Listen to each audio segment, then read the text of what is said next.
It's showtime, ng ABS-CBN matatapos na ang kontrata sa GTV at lilipat ng GMA Network sa main channel nito. Lumutang na balita, na hindi na mapanood sa susunod na linggo ang tahanang pinakamasaya.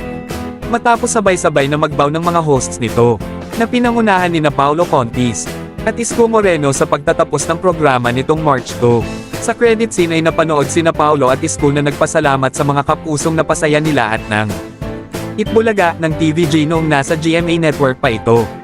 Pagkatapos nito ay kaagad na napansin ng netizens na deactivated na ang Facebook account ng Tape Inc.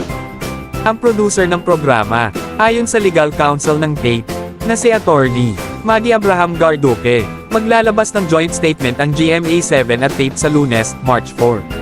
Sa tingin mo kaalam, ano kaya ang reaksyon ng Tito Vic at Joey? Mga kaalam, ano ang masasabi mo dito? Mag-comment naman at i-like na din ang ating page. Salamat!